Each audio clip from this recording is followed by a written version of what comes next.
Hi there, my name is Dina McClure, and this is The Bigger Picture. And today we're going to be talking about the sublime power of the presence of God. And this is my take. I just celebrated 51 years of salvation through Jesus Christ. And the month of January marked 40 years of walking in an intimate relationship with Him and being called into ministry.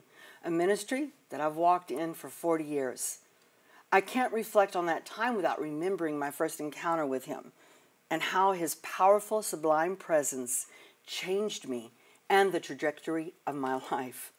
The first encounter, the very first one, with His manifest presence so transformed my life that I've never looked back, and I've been pursuing His presence ever since.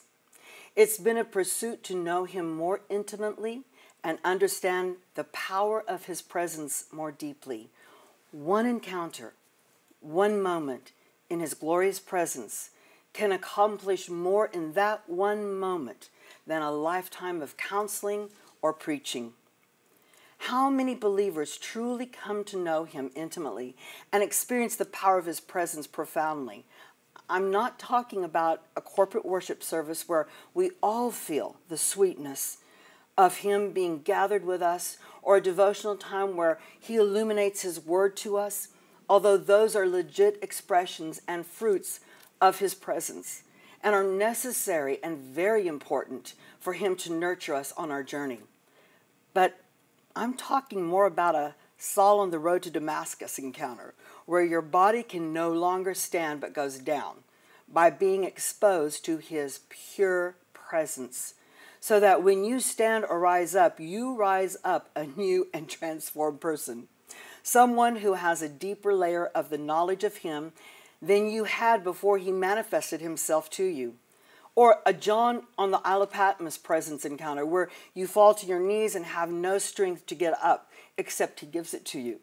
A John encounter where he reveals what is, what was, and what is to come. How about Daniel, where his life left his body and he fell forward and couldn't speak? I personally think we've set our expectations far too low for our God encounters. I think He desires to be in our presence far more than we hunger for His presence.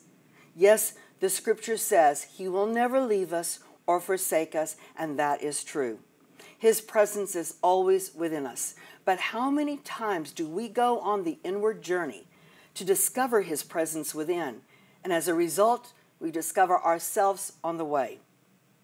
How many of us have learned how to discover the depths of His presence within, that we might know how to release His presence from our innermost being into the people and places our lives touch? It's a spiritual practice to practice His presence, but it is also a spiritual practice to know how to release His presence.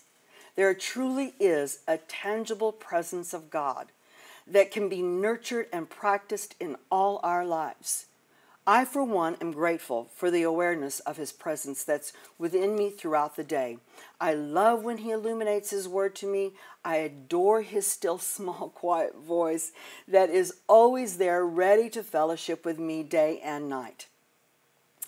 But I am still marked to this day by the divine encounters I've had with Him throughout my life. Encounters where I have found myself face to face with Him. Encounters that caught me away into His very presence in the throne room. Encounters where I could not stand because my legs went out from under me and all my strength left me, so that the only thing I could do was to prostrate myself before Him and worship Him in complete and utter awe as I bowed before Him in His overwhelming presence.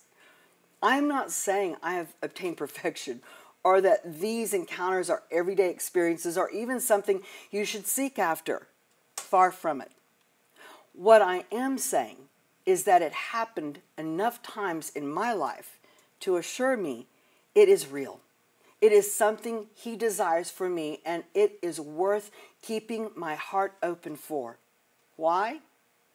Because of the transformation that has come every time I've encountered Him. because through manifesting himself to me, the eyes of my understanding were enlightened by revelation to know him, so that I can make him known clearly to others, because he reveals another side of his beautiful face and character that brings me into a new revelation of who he is, and as a result, knowing him more in that moment than I did before he pulled the curtains back. And I am then able to make him known to others. Each encounter is but another drop in the oceans of the revelation of knowing him and understanding who he truly is and the depths and fathoms of his love for me. It will take a lifetime and the fullness of eternity to even begin to know the fullness of who he is. And that's my take. And that truly is a much bigger picture than we usually look at.